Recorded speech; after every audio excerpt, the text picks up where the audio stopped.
The fluorescent lights buzzed overhead as I waited in the lobby of the Nordstrom Institute for Advanced Research. My interview was scheduled for 2 p.m., but I'd arrived 20 minutes early, force of habit from my nursing school days. The receptionist, a bored-looking man in his 40s, had barely acknowledged me when I signed in. I smoothed my skirt for the 10th time and ran through my prepared answers again. This job wasn't exactly what I'd imagined for myself, but at $30 an hour for night reception work, I couldn't afford to be picky. Not with Mom's medical bills piling up faster than I could open them. "Ms. Joe?" A crisp voice cut through my thoughts. I looked up to see a tall man in a nice suit. His posture was super stiff, like he'd never learned how to relax. "Mr. Morrow?" I stood, extending my hand. "Yes, follow me, please." He turned without shaking my hand and walked toward a hallway marked Administrative Offices. His office was as immaculate as his appearance, not a paper out of place, not a speck of dust anywhere. He gestured to the chair across from his desk, and I sat down, placing my folder of references on my lap. "Your application was adequate," he said, folding his hands on the desk. When he smiled, I nearly flinched. His teeth were unusually large, almost too numerous for his mouth. "Previous experience in healthcare, excellent attention to detail, no criminal record." "Yes, The night receptionist position requires discretion and strict adherence to protocol," he continued as if I hadn't spoken. "We conduct sensitive research here, government contracts, proprietary technology." He paused, eyes fixed on me without blinking. "The position pays $30 per hour. 10-hour shifts, 4 nights per week, midnight to 10 a.m. I tried not to show how desperately I needed this job. $30 an hour would cover Mom's insurance gap, and maybe even let me start paying down my student loans from the nursing program I'd had to abandon when she got sick. "That sounds perfect," I said, forcing a smile. "Perfect is not what we require, Ms. Joe. Perfect is unrealistic. We require competent. We require obedient." He opened a drawer and pulled out a thick binder and a slim folder. "This is the employment contract," he said, sliding the folder toward me. "And this is the procedural handbook for night reception staff." I opened the handbook while he explained the basic duties: manning the phones, monitoring the security feeds, logging any unusual activity. The first few pages seemed normal enough until I reached a section titled Mandatory Protocols. "Do not accept deliveries after 11 p.m. If you receive a call from someone claiming to be your grandmother, hang up immediately. Never, under any circumstances, look directly at the security cameras. Do not open the front doors for anyone between midnight and 6 a.m., regardless of their identification. If the lights flicker more than 3 times in succession, move to the basement storage room and lock the door." I looked up. "Is this a joke?" Mr. Morrow's expression didn't change. "The Nordstrom Institute's work is highly classified. These protocols exist for your safety and the integrity of our research. But my grandmother, all night staff receive personalized instructions based on their particular vulnerabilities." His mouth stretched into something that resembled a smile, but didn't reach his eyes. "Now, would you like a tour of your workspace?" The reception area was a stark contrast to the warm, chaotic nurses' station I'd grown used to in clinicals. A sleek desk with 3 monitors faced the glass front doors. To the right, a bank of security screens showed various hallways and rooms throughout the building. A phone system with multiple lines sat beside a computer. "This button," Mr. Morrow pointed to a red button beneath the desk, "connects directly to local emergency services. This one," he indicated a blue button, "alerts me personally. Use the red only in case of fire, severe injury, or police emergency. Use the blue for protocol violations." He showed me the key to the basement storage room, pointed out the camera blind spots, areas he said were designed for privacy during restroom breaks, and explained the phone forwarding system for after-hours calls. "Any questions, Miss Joe?" I had about 100, but the one that came out was, "Why can't I look at the security cameras?" Some of our research involves light wavelengths that can cause neurological damage when viewed through digital mediums, he said without hesitation. The cameras themselves are fine, but human eyes should not view them directly. Peripheral vision only. It didn't make sense, but neither did turning down $30 an hour. When can I start? I asked. Tonight, if you're available. Sign here. I signed. That night, sitting on my bed in the apartment I shared with Mom, I read through the entire rulebook. Some rules contradicted basic safety protocols I'd learned in nursing school. Do not call for backup if you hear knocking from inside the supply closet. If the phone rings exactly 13 times, do not answer it, but place a circle of salt around your chair. Mom coughed in her sleep from the next room, and I closed the binder. The Nordstrom Institute was obviously eccentric, maybe even run by paranoid government contractor types, but the money was real, and that was all that mattered. Still, as I set my alarm for 11 p.m., I couldn't shake the feeling that I'd agreed to something much stranger than a simple reception job. The image of Mr. Morrow's 2 large teeth kept coming back to me, the way he never seemed to blink, the strange rules that made no scientific sense.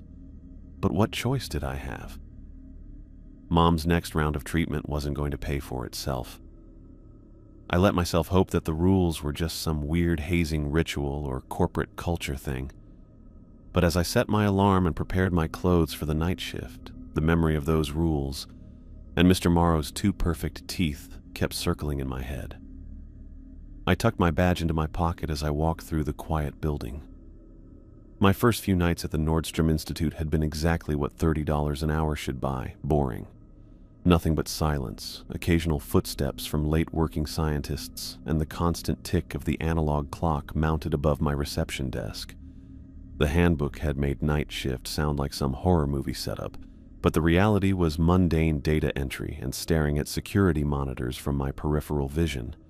I'd even brought a novel on my 3rd night after finishing all my assigned tasks by 2 a.m. Easiest money I've ever made, I muttered, settling into my chair for night 4. The scientists who worked late rarely acknowledged me beyond a brief nod on their way out. I'd grown accustomed to the hollow echo of my own footsteps during hourly walk-through checks of the lobby. Nothing ever happened here after midnight. By 1 a.m., I'd completed my routine security log, bathroom break, and monitor check. The building made a steady drone sound from the ventilation system. I pulled out my book and settled in for another quiet night. At precisely 1:17 a.m., the phone rang. I jumped, nearly dropping my novel. Not a single call had come in during any of my previous shifts. The caller ID showed unknown. I picked up the receiver and recited the script I'd memorized from the handbook. Nordstrom Institute Night Reception. This is Emily Jo speaking. How may I assist you? Silence stretched for 3 seconds. Then, Xiaomei, is that you? I froze. No one called me that except Nai, I whispered, forgetting protocol entirely. A soft chuckle came through the line. Of course it's me. Who else calls you Xiaomei? It was her voice. Exactly her voice. My grandmother had died 5 years ago from a stroke, but this was unmistakably her. The slight accent, the warmth, the way she emphasized the second syllable of my nickname. This isn't possible, I said, my hands shaking. You're not real. Ay, such nonsense, she replied, scolding me just like she used to. Have you been eating properly? You sound tired. A coldness spread from my chest as I remembered the handbook rule. If you receive a call from someone claiming to be your grandmother, hang up immediately. But how could they have known it would be my grandmother? And how could whatever this was know exactly how she sounded? I miss you, I said, unable to help myself. But you're gone. You died. Dead. Who told you such a terrible thing? I've been away. Yes, very far away, but I'm trying to come back to you. Her voice softened. I need your help, Xiaomei. My training, both as an almost nurse and as a night receptionist, screamed at me to hang up.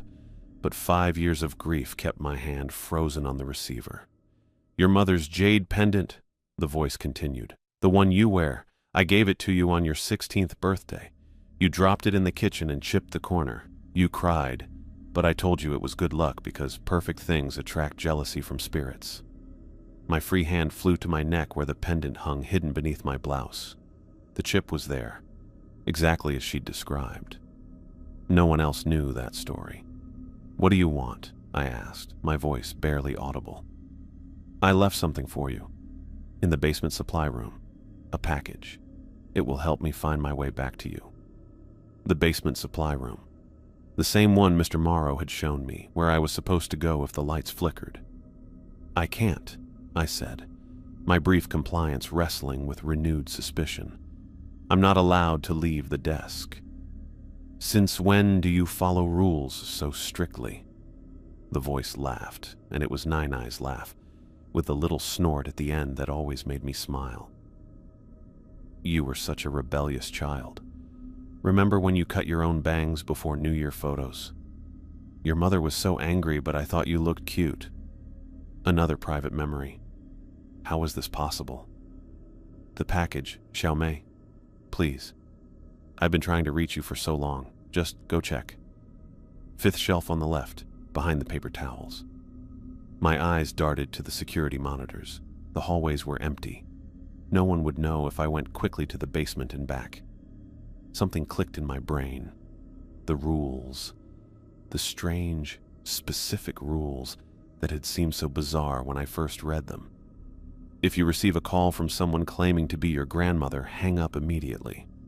I swallowed hard. "I have to go now." "Wait." The voice changed subtly, a note of urgency creeping in. "Xiaomei, please. I just need—" "Goodbye," I said, and hung up. My hand trembled as I released the phone. I sat motionless at my desk, staring at nothing for what must have been 20 minutes. The voice had been perfect. Every inflection, every term of endearment, and those memories. Details no one else could possibly know. The rest of the night crawled by. I found myself jumping at every noise, checking the basement door repeatedly to make sure it remained closed. When 10 a.m. finally arrived, I nearly ran to Mr. Morrow's office. He was at his desk reviewing documents with the same mechanical precision I'd noticed during my interview. He didn't look up when I knocked on his open door. "Mr. Morrow, I need to report an incident from last night." His hand paused mid-page turn. "What sort of incident?" "I received a phone call at 1:17 a.m. I swallowed. From someone claiming to be my grandmother." He set down his papers and finally looked at me. "And what did you do?" I spoke to her. Longer than I should have. She knew things only my grandmother would know. But I remembered the rule, and hung up, eventually. "Did this caller ask you to do anything?" His voice remained measured, but I noticed his fingers had tightened on the edge of his desk. "Yes, she wanted me to check the basement supply room for a package she supposedly left for me." Mr. Morrow stood abruptly. "Did you go?" "No, I stayed at my desk."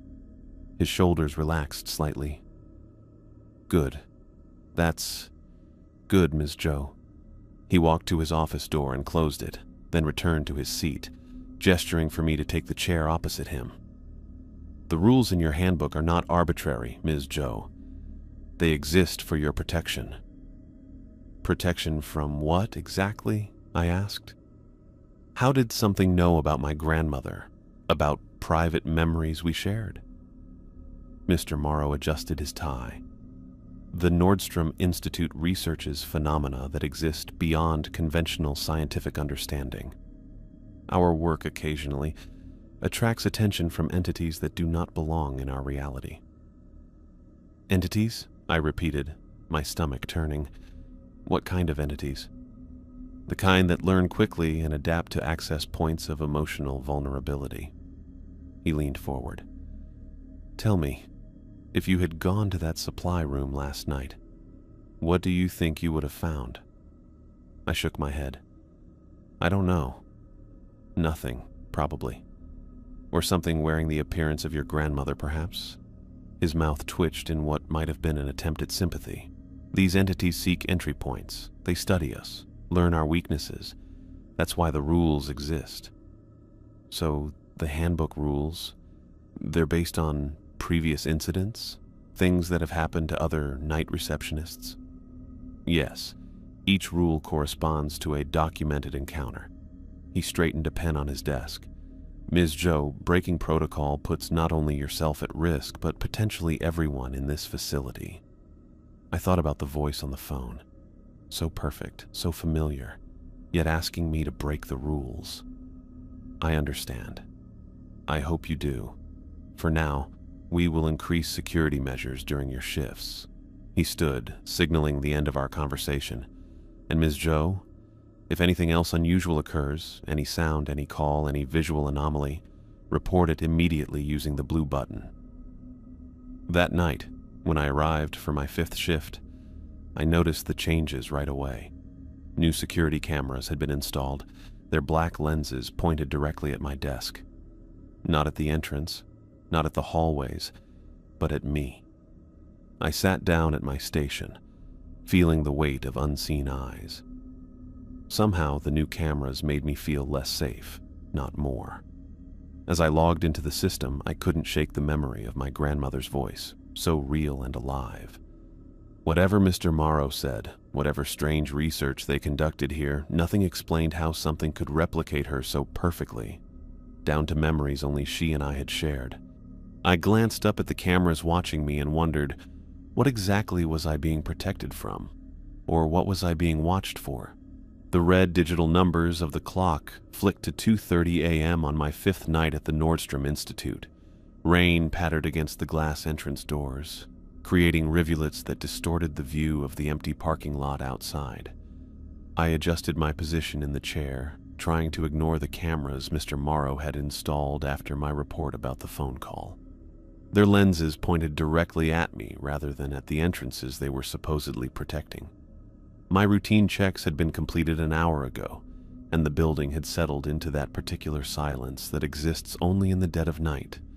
Not truly quiet, but filled with the soft murmurs of ventilation systems and the occasional ping of metal expanding or contracting somewhere in the walls. The handbook sat open on my desk, its pages illuminated by the harsh glow of my computer monitors. A sharp knock cut through the ambient noise, startling me so badly I knocked over my water bottle. I scrambled to right it before it spilled across my desk, then looked toward the source of the sound. A woman stood outside the glass entrance doors. She wore a lab coat over business attire, her blonde hair darkened by rain and plastered against her head. Water dripped from her sleeves as she raised her hand to knock again, more insistently this time. I felt a jolt of panic as I recalled the explicit rule: do not open the front doors for anyone between midnight and 6 a.m., regardless of their identification. The woman pressed her face closer to the glass, cupping her hands around her eyes to see through the glare of the lobby lights reflecting on the wet surface. When she spotted me, relief washed over her features. She waved frantically. I rose from my chair but maintained my distance from the doors. The woman fished something from her lab coat pocket and held it up against the glass. An ID badge. From where I stood, the photo matched her face, though the rain-blurred plastic made the details difficult to discern. The name read, Dr. Suzanne Lang. I recognized the name. During my orientation, I'd scrolled through the employee directory while waiting for Mr. Morrow. Dr. Lang was listed as a senior researcher in biological systems. This woman matched the directory photo perfectly. She knocked again and mouthed words I couldn't hear through the thick glass, pointing to the door lock, then miming a key turning. She was locked out. I approached the intercom panel beside the door. Protocol didn't forbid communication, only opening the doors. "I'm sorry, but I can't let anyone in between midnight and 6 a.m., I said through the speaker. "Those are the rules." Dr. Lang's face registered confusion, then frustration. She pressed the exterior intercom button. "Emily, right? I'm Dr. Lang. I just stepped out to get something from my car, and the door locked behind me." Her voice came through with electronic crackles. My keycard must have demagnetized in the rain. Please, I'm soaked.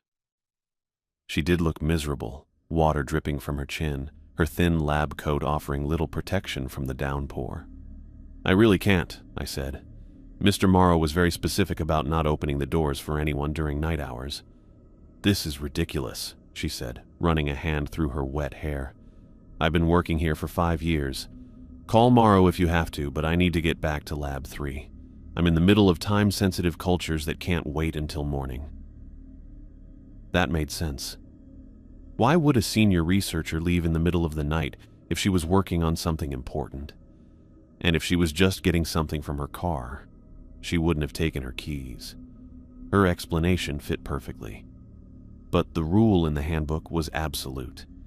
And after my experience with the phone call 2 nights ago, that perfect recreation of my grandmother's voice, I wasn't taking any chances. I'll call Mr. Morrow for you, I offered, reaching for the desk phone. Dr. Lang pressed her palms against the glass, desperation etching lines around her eyes. There's no time. My cultures will be ruined if I don't get back to them in the next 10 minutes. Emily, please. Use your common sense. A flash of anger crossed her face as I hesitated, my hand on the phone. Are you seriously going to let months of research be destroyed because of some stupid rule? Water streamed from her clothes, pooling around her feet on the exterior landing. Lightning flashed somewhere in the distance, briefly illuminating the parking lot behind her.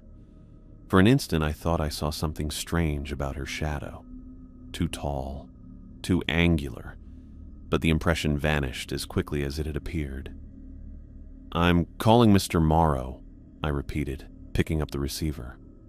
My finger hovered over the blue button under my desk, the one for protocol violations. Dr. Lang's expression changed again. The anger drained away, replaced by something else, a complete absence of emotion. She straightened up, no longer shivering or showing any discomfort from the rain still pelting her. You should let me in, Emily Jo, she said, her voice eerily calm through the intercom. It would be better for everyone if you just opened the door now. My skin crawled. How did she know my last name? I hadn't introduced myself fully through the intercom. As I watched, her pupils got bigger and bigger until they filled her eyes completely. They turned totally black, like looking into empty space. I pressed the blue button. The phone rang once before Mr. Morrow answered, his voice crisp despite the late hour. What protocol violation are you reporting? There's someone outside, I whispered, unable to look away from the woman, or whatever it was, staring at me through the glass. She says she's Dr. Lang, but her eyes... Something's wrong with her eyes. Do not open the doors. Go to the basement storage room immediately. Lock yourself inside. I'm on my way. The line went dead. The thing that looked like Dr. Lang just stood there on the other side of the glass, its black eyes staring at me. Water kept running down its face, but it didn't blink or seem bothered by it at all. I backed away from the desk, keeping my eyes on the thing as I headed for the hallway to the basement stairs. My security badge shook in my hand as I swiped it at the stairwell door. The lights in the stairwell kept blinking as I went down, each step getting me further from the safety of the reception area. I tried not to think about the rule about blinking lights. 3 times in a row, the handbook had said. These blinks were just random, probably the old building dealing with the storm. The basement hallway was dark, with emergency bulbs that barely lit anything up. The storage room door was at the end, a big metal slab with a heavy-duty lock. I struggled with the key Mr. Morrow had shown me during my first day, finally getting it into the lock with my shaky hands. Inside, the storage room was totally dark. I felt around the wall until I found the light switch. One bulb lit up shelves full of office stuff, cleaning supplies, and file boxes. The place smelled like dust and cleaning stuff. I pulled the door closed behind me and turned the deadbolt, making sure it was locked tight. Only then did I let myself breathe. The room didn't have any windows or other ways in besides the door. I was probably as safe as I could get, if whatever was upstairs couldn't break through metal. My phone couldn't get a signal in the basement. Mr. Morrow had mentioned that during my first day. I was totally cut off until he got here. Time crawled by in silence. I sat on some stacked copy paper boxes trying to figure out what I'd just seen. The woman looked exactly like Dr. Lang, even had the small scar on her chin that was in the directory photo. How was that possible? And those eyes? Nobody has eyes like that. A soft scratching noise broke the silence. I froze, listening carefully. The sound happened again, louder this time, something dragging against the metal door. "Ms. Joe," a voice called softly. "Emily, are you in there?" It wasn't Mr. Morrow's voice. It wasn't Dr. Lang's either. It was my grandmother's. "Xiaomei, why are you hiding? Let me in. I've missed you so much." The perfect recreation of Nai-Nai's voice made my chest tighten. Every cadence, every slight accent on certain syllables. It was flawless. "You're not my grandmother," I said, my voice surprisingly steady despite my racing heart. "My grandmother is dead." "I found a way back to you," the voice insisted. "But you have to open the door. Please, Xiaomei. I'm so cold out here." The scratching intensified like fingernails dragging across the metal surface. Then it stopped abruptly. "You're making a mistake," the voice said, dropping all pretense of warmth. Something heavy slammed against the door, making me jump. "Open the door!" The impact came again, the door shaking in place. I backed away until I hit the shelving units, knocking a box of paper clips to the floor. The pounding kept going for what felt like hours, but was probably only minutes. Between hits, I heard whispers in different voices. Sometimes my grandmother, sometimes Dr. Lang. Sometimes voices I didn't know at all. Then just like that, the noises stopped. I stood frozen in the quiet room, trying to hear any sound from the hallway. Nothing. It was so quiet I started wondering if I'd made the whole thing up. Maybe stress and no sleep were making me see things. Maybe footsteps came from the corridor, slow and deliberate. A key turned in the lock. I grabbed a heavy stapler from a nearby shelf, the only thing I could use as a weapon. The door swung open, showing Mr. Morrow. His suit was perfectly neat as usual, like he didn't just throw it on in the middle of the night. The only sign he hurried was the bit of redness in his usually pale face. "Ms. Joe," he said, eyes sweeping the room. "Are you injured?" I lowered the stapler. No, I'm fine." "What was that thing? Is it gone?" He nodded once. "That thing's taken care of. We're safe now." "Entity?" The word seemed inadequate for what I'd seen. It looked exactly like Dr. Lang. "Not exactly," Mr. Morrow replied, adjusting his cuffs. "If you had looked more closely, you would have noticed discrepancies. These entities can approximate human appearance but lack certain subtleties." Its eyes turned completely black, I said.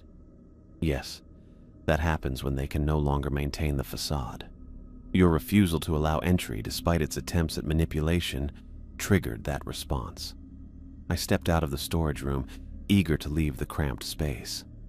The basement corridor was empty, no sign of whatever had been scratching at my door minutes earlier. "What about the voices?" I asked as we walked toward the stairs. It spoke with my grandmother's voice, the same as the phone call the other night. Mr. Morrow stopped at the bottom of the stairs. "These things get into your memories and emotions. They trick you by sounding like people you know, just to get you to break the rules. But how do they know? That is precisely what our research at the Institute aims to understand," he interrupted. "The specific mechanisms by which these intrusions occur." As we climbed the stairs, a thought struck me. "Dr. Lang, the real Dr. Lang, is she okay?" "Dr. Lang is currently at a conference in Geneva. She's been there for the past week." Mr. Morrow's face remained expressionless. The entity chose her identity because she has the necessary clearance to access all areas of the facility. We reached the reception area. The rain had stopped, and through the entrance doors I could see the parking lot was empty. No sign of the woman, the entity, that had stood there earlier. "You performed admirably tonight, Ms. Joe," Mr. Morrow said, stopping at my desk. "Few night receptionists have demonstrated such adherence to protocol during their first encounter." The casual implication that these encounters were expected made my skin crawl. "First encounter? You mean this will happen again?" "The protocols exist for a reason," he replied, neither confirming nor denying. "Continue to follow them and you will remain safe." He reached into his jacket pocket and withdrew an envelope. "For tonight's inconvenience, a bonus, as specified in your contract." I took the envelope automatically. Inside was a check for $500. "The remainder of your shift has been canceled," he continued. "You may go home. Return tomorrow night at the usual time." As he turned to leave, I found my voice again. "Mr. Morrow, what exactly does the Nordstrom Institute research?" He paused, his back to me. "Reality, Ms. Joe. The places where it thins." Without saying more, he walked away, his steps fading in the empty lobby. I grabbed my stuff with shaking hands. The check felt heavy in my pocket, payment for surviving something I still didn't understand. On my way out, I stopped at the entrance doors, looking at the spot where the entity had stood. A small puddle of water remained on the exterior landing, the only evidence that anything had been there at all. 2 nights passed since my encounter with the thing that had worn Dr. Lang's face like an ill-fitting mask. I tried to convince myself it had been a stress-induced hallucination, a combination of late hours, poor sleep, and an overactive imagination. But the check for $500 that Mr. Morrow had handed me was very real, now deposited in my account to help cover Mom's next round of treatments. I pulled into the Institute's parking lot just before midnight, clutching my travel mug of coffee tighter than necessary. The building stood before me, windows dark except for the soft glow of the lobby where I'd be spending the next 10 hours. The moment I stepped inside, I noticed changes. A small red button had been installed under the lip of my desk, positioned for easy access. A note in Mr. Morrow's precise handwriting sat beside my keyboard. Emergency panic button. Press for immediate response. New protocol addendums in Handbook Section 7. I found the handbook where I'd left it in the drawer.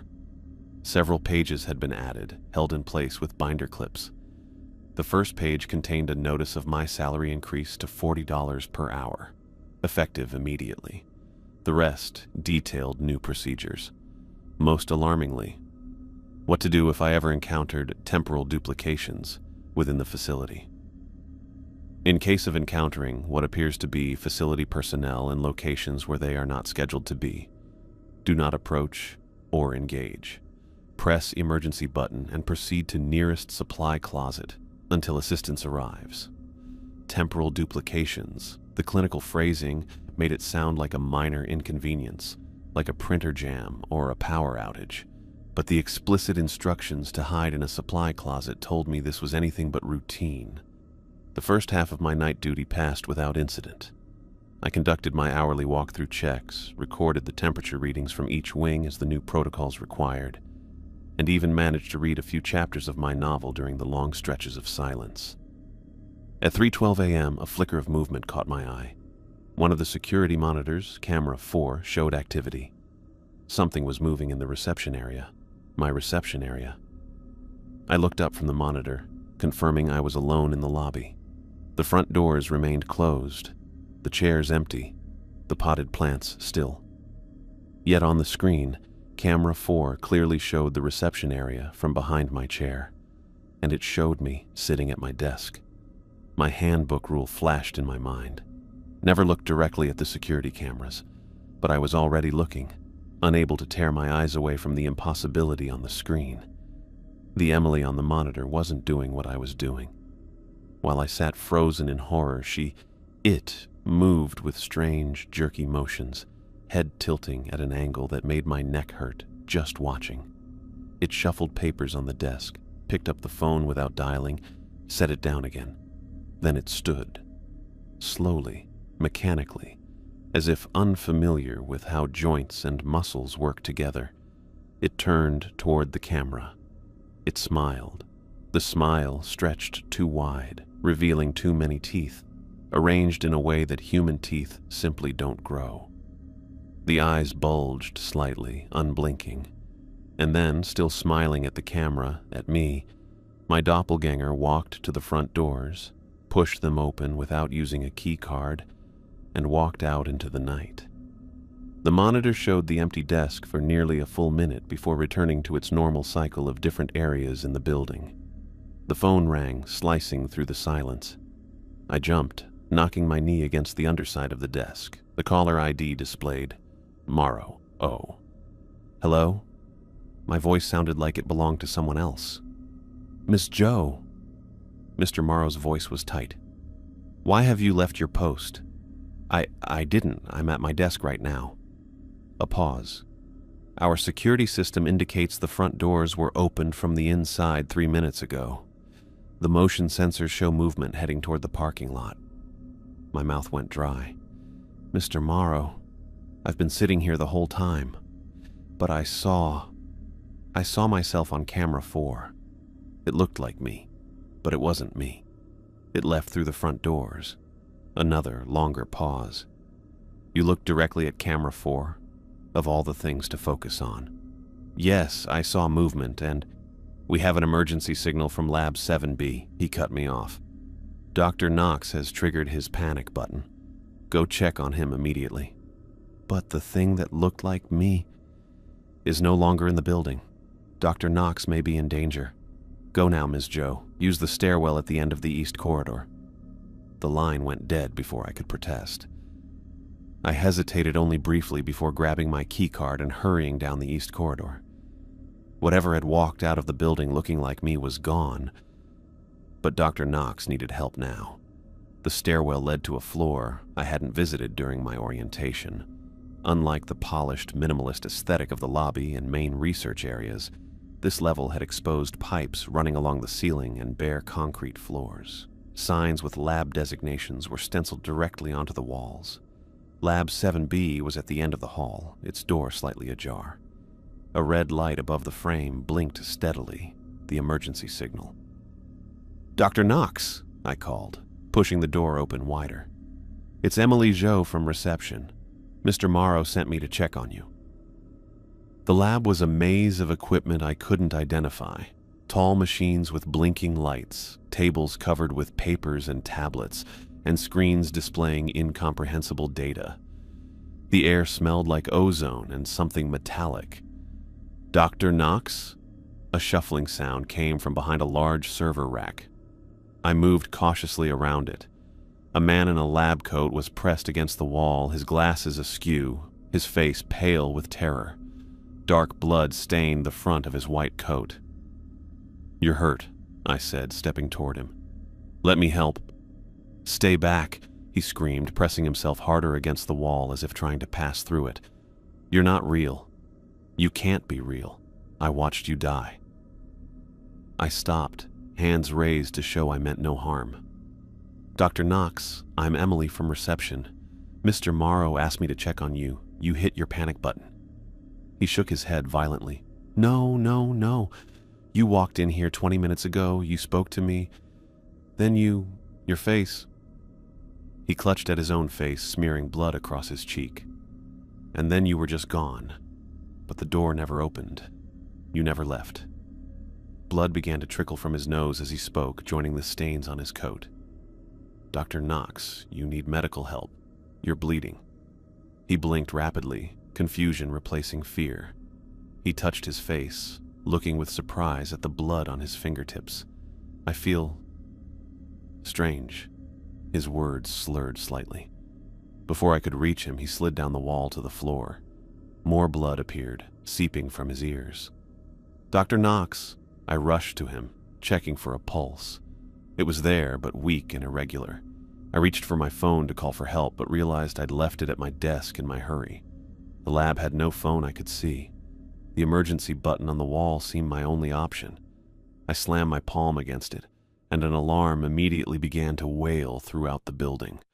I returned to Dr. Knox, trying to remember my emergency medical training from nursing school. I loosened his collar, checked his airway, and put him in the recovery position. But the blood continued to flow from his nose and ears, and his breathing grew more labored by the second. "Hold on," I told him, though I wasn't sure he could hear me. "Help is coming." His eyes fluttered open one last time. He looked at me with sudden clarity and whispered, "It's in the walls," before his body went limp. Mr. Morrow and 2 security guards I'd never seen before burst into the lab minutes later. They pulled me away from Dr. Knox while a medical team that had materialized from nowhere worked on him. "What happened here?" Mr. Morrow demanded, his normally impassive face showing actual emotion, anger, or perhaps fear. "I don't know. I found him like this. He was terrified of me, said he'd seen me before, thought I wasn't real." The words tumbled out. "He was bleeding and then he just collapsed." Mr. Morrow studied my face intently. "Did you touch anything in this lab? Any of the equipment?" "No, I went straight to Dr. Knox when I found him." One of the medical team approached us, his expression grim. "He's gone, sir. Cerebral hemorrhage from the looks of it. Massive and sudden." Mr. Morrow's jaw tightened. "Secure the lab. Full containment protocol." He gripped my arm and steered me toward the door. "Ms. Joe, come with me." In a small security office near the lobby, Mr. Morrow sat me down in front of multiple screens showing footage from Lab 7B. He rewound to an hour before I'd arrived. Dr. Knox worked alone, moving between equipment, taking notes, occasionally speaking into a recording device. Nothing unusual. Then, at 2:52 a.m., he suddenly looked up toward the door. His expression changed to one of surprise, then welcome. He spoke to someone off camera.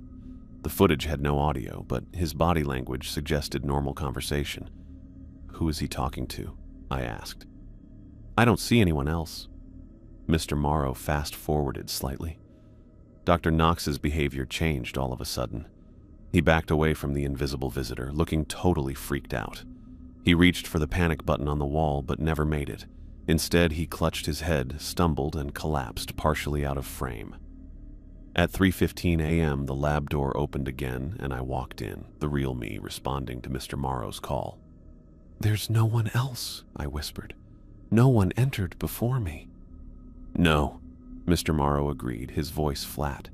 "The security logs confirm no one accessed Lab 7B between Dr. Knox's arrival at midnight and your entry at 3:15 a.m.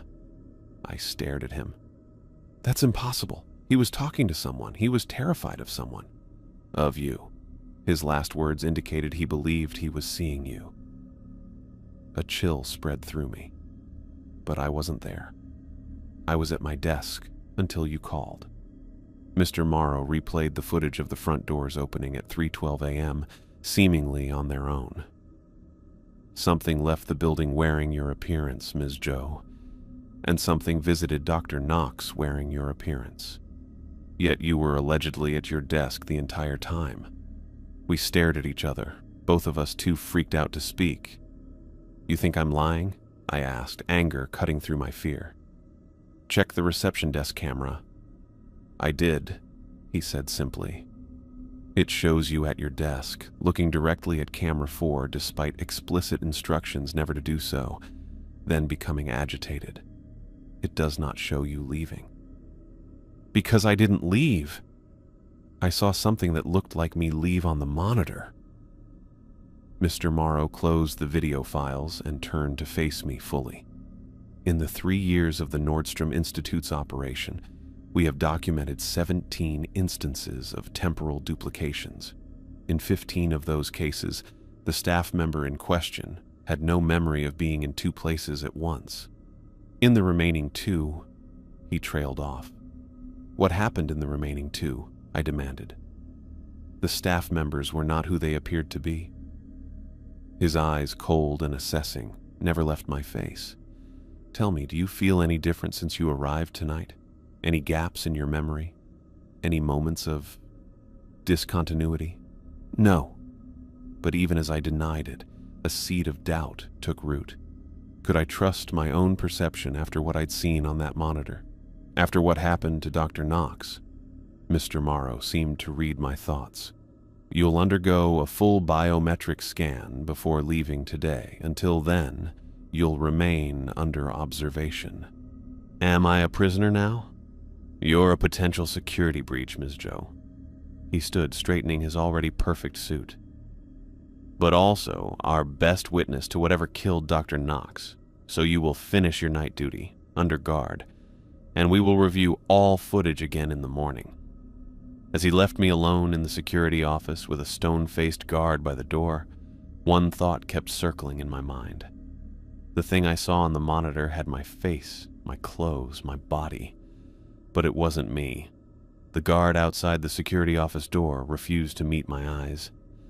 I sat stiffly in the uncomfortable chair, replaying the footage of Dr. Knox collapsing over and over in my mind. 3 hours passed before Mr. Morrow returned. You're dismissed for the night, Ms. Joe, he said, his face betraying no emotion. We'll contact you regarding your next shift. That's it? I stood up, my limbs stiff from sitting so long. A man died and you're just sending me home?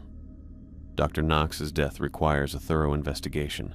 The Institute will temporarily suspend operations. He held the door open, clearly expecting me to leave without further questions. The security guard escorted me to my car. As I drove home through the pre-dawn darkness, my hands trembled on the steering wheel. Something wearing my face had walked out of the building. Something wearing my face had visited Dr. Knox before he died, and now a man was dead. Mom was still asleep when I got home. I left a note saying I'd taken extra shifts and needed to sleep during the day. Then I locked my bedroom door, drew the blinds, and lay awake staring at the ceiling, wondering if I'd ever feel normal again. 2 days later, a text message arrived from an unknown number. Nordstrom Institute closed for internal review until further notice. Full compensation for scheduled shifts will be provided.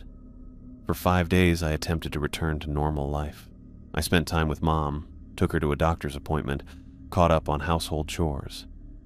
But my mind kept returning to the Institute, to Dr. Knox's blood-streaked face, to his final whispered words, "It's in the walls." On the 6th day, another text arrived. Operations resume tomorrow night. Regular schedule.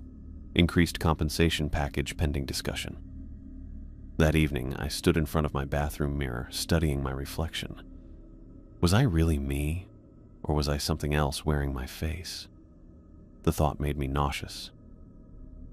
You okay, Em? Mom called from the living room. You've been in there 20 minutes. I'm fine, I replied automatically. Just tired. When I arrived at the Institute the next evening, the difference was immediately obvious. 2 armed security guards flanked the entrance, checking my ID with far more scrutiny than the bored daytime receptionist ever had. Inside, more guards patrolled the hallways, their holstered weapons visible on their hips. Mr. Morrow waited at my desk, a new handbook placed precisely in the center. Ms. Joe, he greeted me, his posture as rigid as ever. Before we discuss your continued employment, I need to verify your identity. He produced a small device resembling a thermometer. Open your mouth, please. What is that? I asked, taking a step back. A molecular resonance scanner. It will confirm you are who you appear to be. I hesitated, then complied. The device beeped after a few seconds. Satisfactory, Mr. Morrow said, tucking it away. Now, about your position. The events of last week were unfortunate but not unexpected. The Nordstrom Institute's work occasionally presents unique hazards. A man died, I said flatly. Yes, Dr. Knox was a valued colleague whose loss affects us deeply. His tone suggested exactly the opposite. However, our research must continue. We've implemented additional security measures, as you've noticed. He gestured to the new handbook. Your protocols have been updated. Please review them thoroughly before midnight. And if I decide not to come back? Mr. Morrow adjusted his cuffs, a gesture I'd come to recognize as his version of discomfort. That would be unfortunate. Your performance has been exemplary, particularly your adherence to protocol during crisis situations. Few candidates possess such compatibility with our requirements. The way he emphasized compatibility sent a chill through me. We're prepared to increase your compensation to $50 per hour with a completion bonus of $5,000 if you finish your 1-month contract. The amount made me blink. $50 an hour plus a bonus would cover Mom's treatments for 6 months. That kind of financial breathing room was impossible to walk away from. Fine, I said. I'll stay. Excellent. Mr. Morrow checked his watch. I'll personally inspect the facility before departing. The security team will remain on site until 11:30 p.m. As he walked away, I opened the new handbook. The original rules remained, but additional protocols had been added, neatly printed on colored paper for easy reference. One in particular caught my attention. If infant crying is heard from anywhere within the facility between midnight and 5 a.m., immediately create a circle of salt around your workspace and remain within the boundary until dawn or authorized personnel arrive. Do not investigate the sound regardless of its persistence or apparent urgency. I flipped through the rest of the handbook, finding more bizarre instructions, protocols for if the water in the bathroom ran backward, what to do if all the clocks showed different times, how to respond if the phone rang with my own number as the caller ID. By the time I finished reading, the security team was preparing to leave. Mr. Morrow returned from his inspection, nodding curtly in my direction. All clear. The facility is secure. Remember your protocols. The lobby fell silent after he left. I sat at my desk, trying to focus on my regular duties instead of the memory of Dr. Knox's blood-streaked face or the doppelganger that had worn my appearance. At precisely midnight, the phone rang once, then stopped. I checked the caller ID, blank. Just as I settled back in my chair, I heard it. A baby crying. The sound was distant but unmistakable, the high-pitched wail of an infant in distress. It seemed to come from the east wing. My first instinct was to investigate. What was a baby doing in a research facility at midnight? But the handbook's warning flashed in my mind. I yanked open my desk drawer where Mr. Morrow had placed a large container of salt during my first shift. With shaking hands, I created a circle around my desk and chair, making sure the line was unbroken. The crying grew louder, more insistent. It now seemed to come from multiple directions at once. The east wing, the stairwell, the hallway leading to the bathrooms. Impossible unless there were multiple babies, or unless whatever was making the sound could project its voice. I remembered Dr. Knox's words again. It's in the walls. A shiver ran down my back as I double-checked the salt circle. For 20 minutes, the crying continued, rising and falling in intensity. Then it stopped abruptly, leaving a silence that felt even more threatening. A soft scratching sound drew my attention to the ceiling vent above the water cooler. The metal grate covering the duct moved slightly, then more forcefully. It popped free, clattering to the floor. A small, pale hand with too many joints emerged from the darkness of the vent, gripping the edge. Another hand followed, then a head that resembled a human infant's, but wrong in ways that made my stomach turn. Its skin was nearly translucent, blue veins visible beneath. Its eyes were too large, too black, with no white at all. Thin, membranous wings unfurled from its back as it wiggled free of the vent and dropped to the floor with unnatural grace. Then it opened its mouth. The jaw extended far wider than any human mouth could, revealing rows of needle-like teeth. The sound that emerged was a perfect imitation of a baby's cry, sweet, plaintive, designed to trigger every human instinct to help and protect. I pressed back against my chair as the creature scuttled forward on all fours, moving with a jerky, insect-like motion. It stopped at the edge of the salt circle, cocking its head as if puzzled by this barrier it couldn't see. It reached a hand toward the line, then pulled back sharply, as if burned. A high, keening wail escaped its throat, no longer imitating a human infant but something else entirely, a sound that made the windows vibrate. More scratching sounds came from other vents around the lobby. 2 more creatures emerged, identical to the first, their wings catching the fluorescent light as they dropped to the floor. I sat frozen, hardly daring to breathe as they circled my salt boundary, occasionally testing it with a finger or toe, always recoiling. One creature found the gap in the circle where I'd accidentally scuffed the salt with my shoe.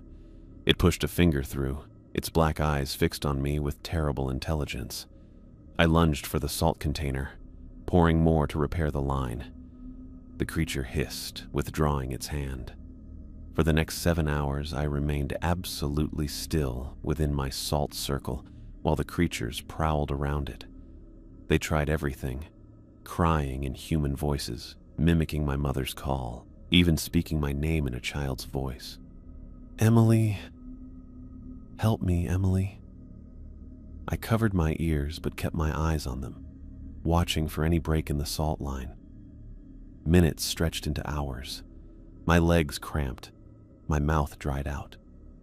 But I didn't move from my chair, didn't reach for my water bottle that had rolled just outside the circle. As dawn approached, the creatures became agitated, their movements more frantic. They clawed at the floor, the chairs, anything they could reach. The first rays of sunlight came through the lobby windows. The creatures shrieked, their see-through skin beginning to smoke where the light touched it. The lobby doors opened. Mr. Morrow entered, carrying what looked like a modified flashlight. He pointed it at the nearest creature and pressed a button. A beam of bright white light shot out, covering the creature. It shook violently, seeming to collapse into itself until it vanished with a pop of displaced air. He took care of the other 2 just as quickly, then checked his device and looked around the lobby carefully before approaching my circle. "You may step out now, Miss Joe. The entities have been neutralized." My legs nearly buckled as I stood. "What were those things?" Mr. Morrow pocketed his device. "The same entity that visited Dr. Knox, though it can take multiple forms simultaneously. We've been tracking it for some time." Entity. It looked like there were 3 of them. A single consciousness with multiple projections. The infant form is one of its preferred manifestations. He gestured to a chair. "Please sit. You must be exhausted." I remained standing. "I want answers. Real ones this time." Mr. Morrow studied me for a long moment. "Very well. The Nordstrom Institute was established to research quantum reality, specifically the theoretical boundaries between dimensions." "Theoretical? No longer theoretical." He straightened his tie. "Our experiments were more successful than anticipated. We created small breaches between our reality and others. Most closed naturally, but some remained, allowing entities to occasionally slip through. Like the things that just tried to kill me? Like whatever killed Dr. Knox?" "Precisely. Dr. Knox encountered the same entity in Lab 7B. Unfortunately, he did not follow protocol. He approached it, allowed it close enough to affect his neurological functions." I thought back to the security footage, how Dr. Knox seemed to be talking to someone who wasn't there. It made him see things. It projected images directly into his mind, causing a fatal hemorrhage. The entity feeds on neural activity, essentially consuming consciousness itself. "And you didn't think to mention any of this when you hired me?" Mr. Morrow's expression remained impassive. "Would you have accepted the position if I had?" "No." "Then you understand our recruitment dilemma." He produced an envelope from his jacket. "Your new contract reflecting the increased compensation. $50 per hour with a $5,000 bonus upon completion of the month." I stared at him. "After what just happened, you think I want to stay?" "I think you need the money for your mother's treatments. And I know we need someone with your particular resilience." He placed the envelope on the desk. "The entity was attracted to you specifically, Ms. Joe. your presence acted as a lure, keeping it contained in the lobby rather than roaming the facility. That makes you extremely valuable to our containment efforts." "You're using me as bait," I said, the realization making me feel ill. "I prefer to think of it as utilizing your natural compatibility with our research requirements." He gestured to the salt circle. "The protocols work when followed correctly. You are in no danger as long as you adhere to them. And if I refuse, then we accept your resignation and seek another candidate."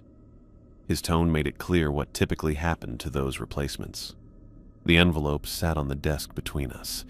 Inside was enough money to give Mom a fighting chance, to give us both breathing room we hadn't had in years.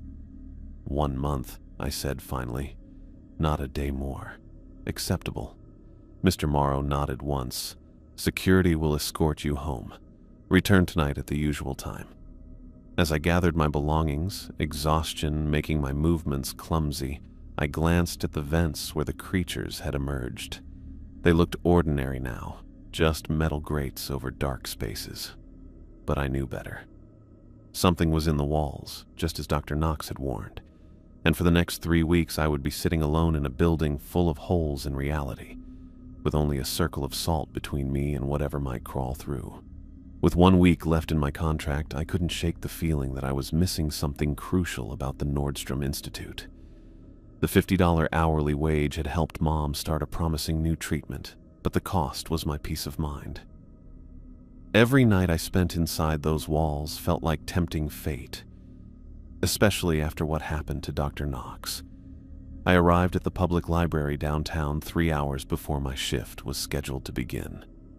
The main branch had computers with access to newspaper archives and public records, resources I needed to understand what I'd gotten myself into. "Just doing some research for a paper," I told the librarian who showed me to a terminal. I started with a simple search, Nordstrom Institute for Advanced Research. The results were sparse. A few mentions in scientific journals about grants received, vague descriptions of quantum research initiatives, and a handful of press releases announcing new hires. Nothing about dimensional breaches or entities from other realities. Then I tried a different approach. I searched for missing persons in the area over the past year, focusing on people who might have worked night shifts. 3 names appeared in separate articles: Diane Mercer, James Holloway, and Tara Nguyen. Diane had disappeared 7 months ago. Her car was found in the parking lot of her workplace, but the article didn't specify where she worked. James vanished 4 months later, last seen leaving his apartment for a new night job he'd been excited about. Tara's disappearance was more recent, just 2 months ago. Her roommate reported she never returned from her overnight shift.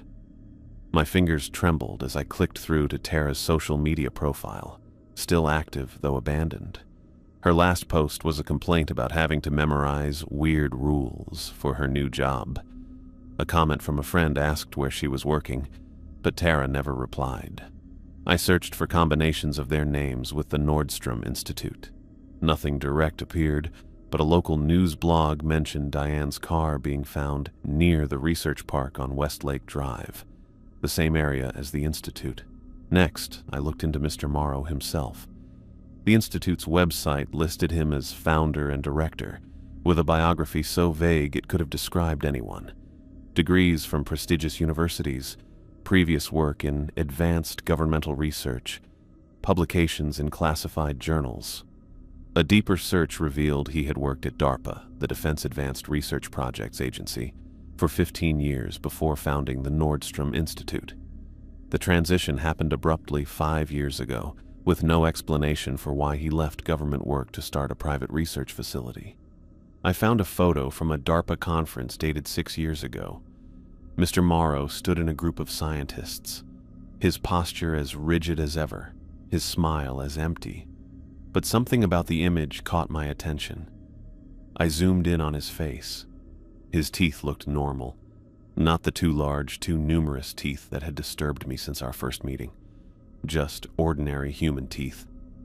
I printed everything I could find and tucked the papers into my bag. As I left the library, I checked the time. Still 2 hours before my shift. On impulse, I drove to the county records office. The clerk looked bored as I requested property records for the Nordstrom Institute building. Research for a real estate class, I explained, with a smile I didn't feel. The records showed the building was built 3 years ago, with permits filed by Nordstrom Research Holdings LLC. The company was registered to Oscar Morrow, with no other officers listed. The land used to belong to the federal government, specifically to a DARPA testing facility that had been shut down. I got to the institute 15 minutes before midnight with tons of questions running through my head. The regular security guards checked my ID and just nodded as they let me through. The night shift started normal for the first hour. I did my rounds, checked the security feeds, and wrote down the environmental readings like I was supposed to. But tonight, I had something else in mind. At exactly 1:17 a.m., the same time I'd gotten that first call from whatever was pretending to be my grandmother, I looked right into camera 4. The handbook specifically said not to do this. I stared into the lens, counting seconds, waiting for something to happen. Nothing did. I tried camera 2, then camera 7, looking straight at each one. Still nothing. Either the rule was pointless, or whatever the cameras did wasn't obvious right away. Then I spotted it.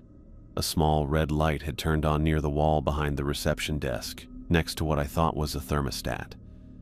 I walked up to it slowly. It wasn't a thermostat at all, but a small panel with a fingerprint reader.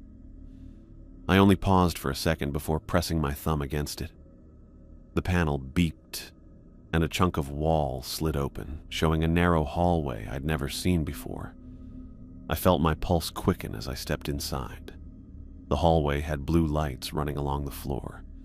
It ended at a heavy metal door with another fingerprint reader. I pressed my thumb against it, and it clicked open. The room on the other side looked nothing like the clean, simple style of the rest of the institute. It was like a control center from a movie, rows of computers, several big screens on the walls, and in the middle, a 3D display showing what looked like the building's layout. But what freaked me out were the screens. Each showed a different view of the reception area, my reception area. And in each one, I could see myself. Except it wasn't exactly me. On one screen, my hair was shorter. On another, I wore glasses I didn't own.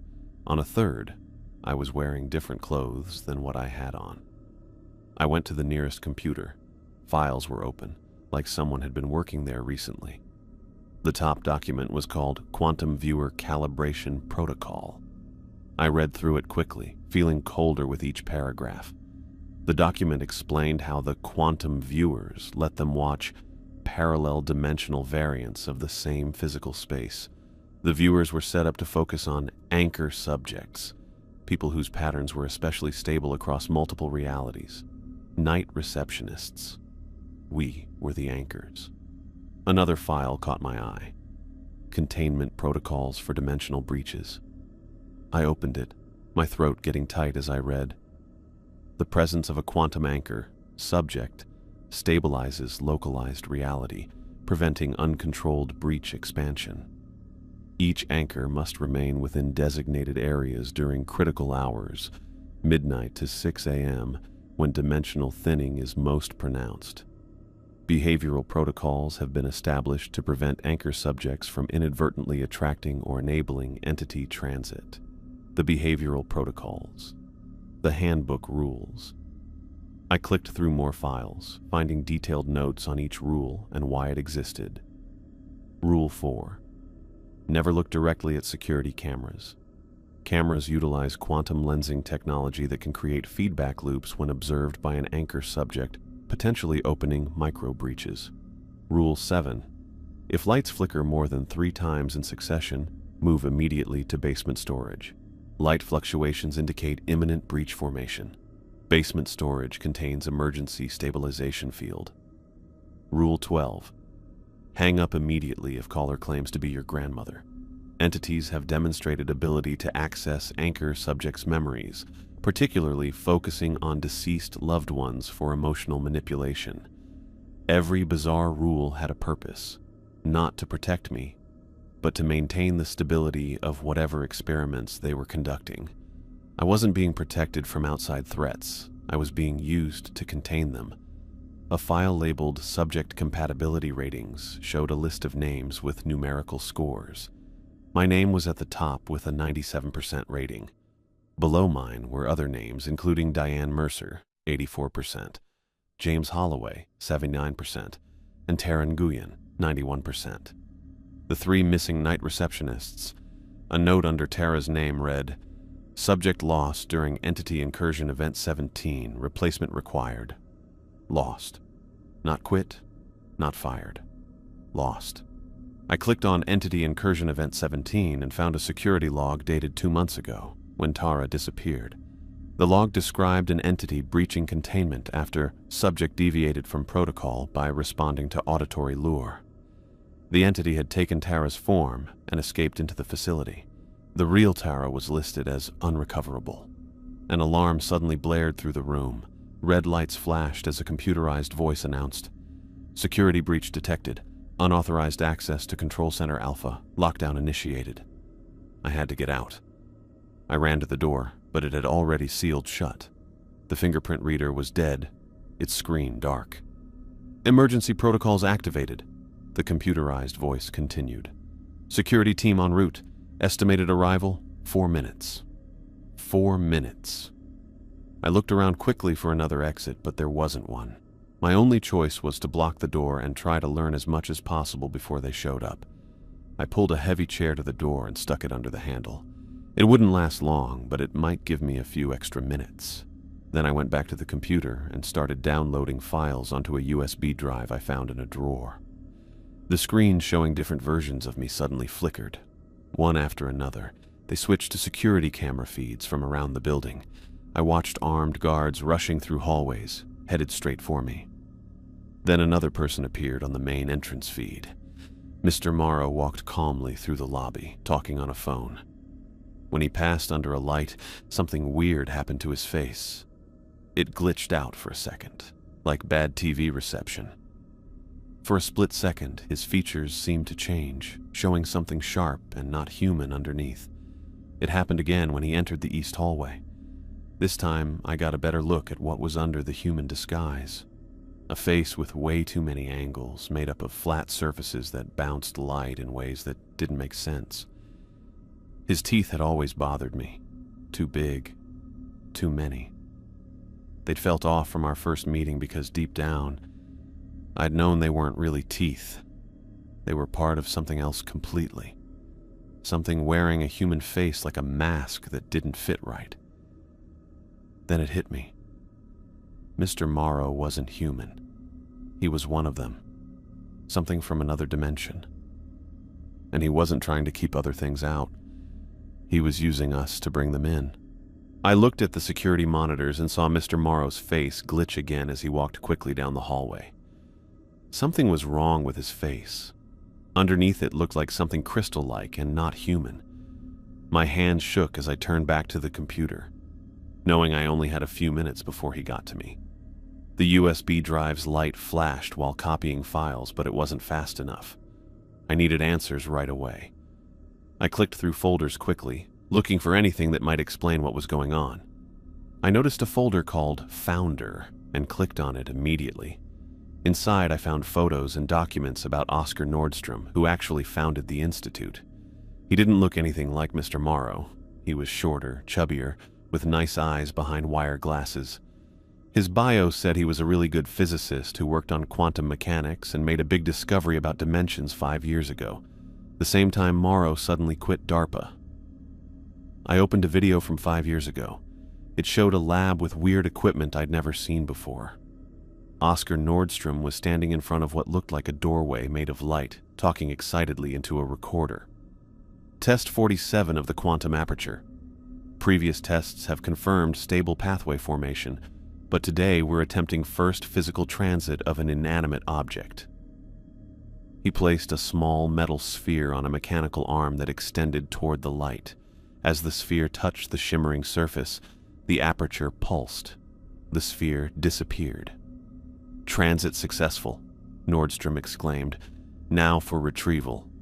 He typed commands into a console. The aperture flickered, then expanded suddenly. Nordstrom backed away, alarm replacing excitement on his face. Something's wrong. The aperture is becoming unstable. Readings indicate.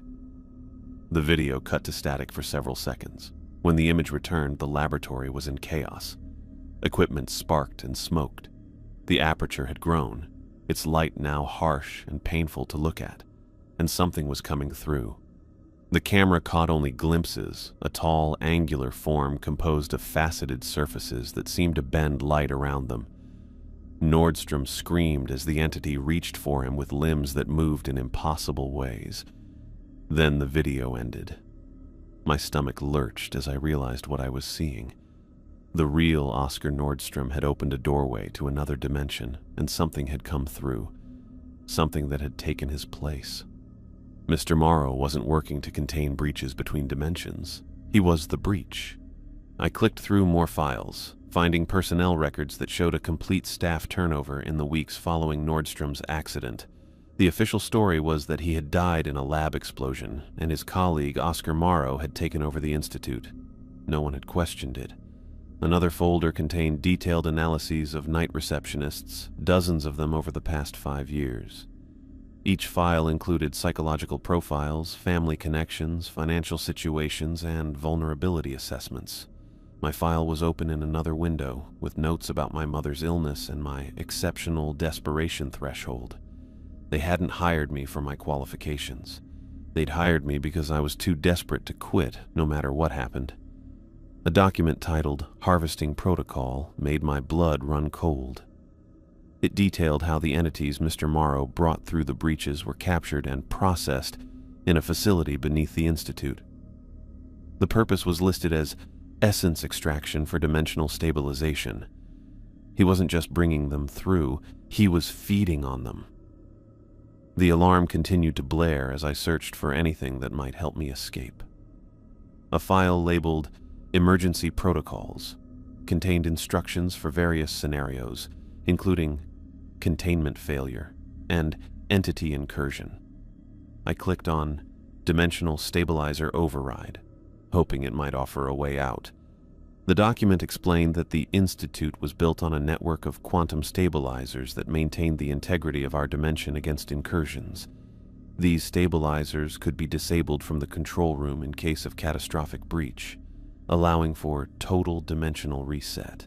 A plan formed in my mind, desperate and dangerous, but possibly my only chance. If I disabled the stabilizers, the carefully maintained boundaries between dimensions would fluctuate. Mr. Morrow would lose control of whatever he was doing here. I found the stabilizer controls on a separate terminal. They required an authorization code, but a quick search through Nordstrom's personal files revealed his original password, his wife's birthday followed by his dog's name. I entered it, praying it hadn't been changed. The screen flashed green. Stabilizer override authorized. Warning. Disabling stabilizers will result in dimensional instability. Proceed? I clicked. Yes, just as pounding began on the control room door. Ms. Zhou, Mr. Morrow's voice came through, eerily calm despite the situation. Open this door immediately. You don't understand what you're doing. I understand exactly what I'm doing, I muttered, watching as the stabilizer status indicators changed from green to red one by one. The effect was immediate and terrifying. The air in the room seemed to thicken, getting kind of jelly-like. Colors changed, becoming too bright, then too dull. The walls seemed to move in and out. The pounding on the door stopped. Then a voice that was no longer trying to sound human spoke, its tones overlapping like multiple people talking at once. You have made a grave error. The stabilizers were not just containing other entities. They were containing me. The door exploded inward, the metal twisting as if made of paper. The chair I'd used as a barricade flew across the room, narrowly missing my head. Mr. Morrow, or what had been pretending to be Mr. Morrow, stood in the doorway. His human disguise was failing completely now. His suit rippled as the thing beneath it changed and grew bigger. His face stretched and broke apart, showing skin that looked like shiny black glass with tons of tiny surfaces. Where his arms should have been, multiple limbs unfolded, each ending in points that looked sharp enough to cut through steel. "What you see is merely what your mind can process," the entity said, its voice vibrating through my bones rather than my ears. "My true form would drive you mad." I backed away until I hit the computer console.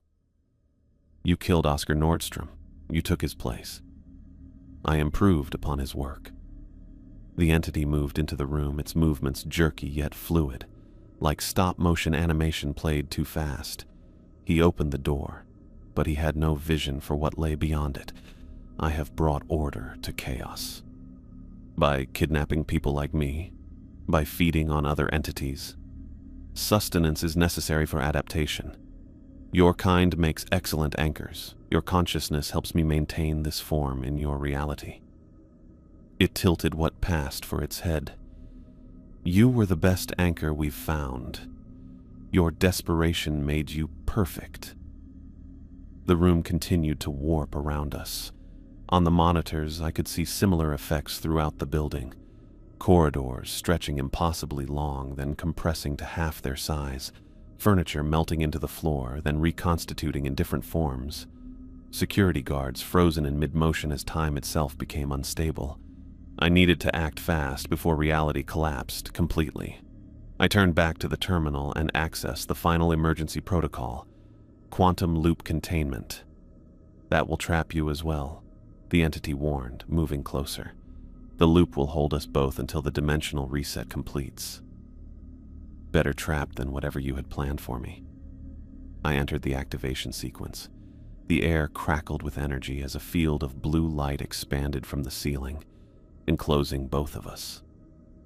Outside the field, time seemed to slow to a crawl. Inside, the entity and I existed in a bubble of normal time, a quantum loop separated from the rest of reality. "You've doomed us both," it said, its faceted surface reflecting the blue light in hypnotic patterns. "When the reset completes, this entire facility will be purged from this dimension.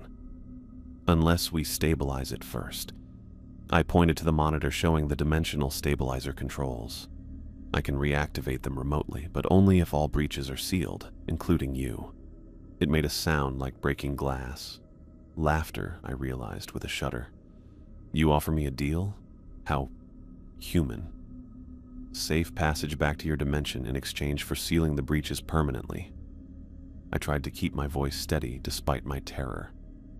"Otherwise, we both get erased when the reset completes." The thing changed shape again, getting a little smaller. "You cannot comprehend what I am, what I have accomplished here. I know enough. You've been capturing entities from other dimensions, extracting something from them to maintain your presence here. You've been using people like me as bait, as anchors. And when we outlive our usefulness, we disappear." The monitors showed reality continuing to deteriorate throughout the facility.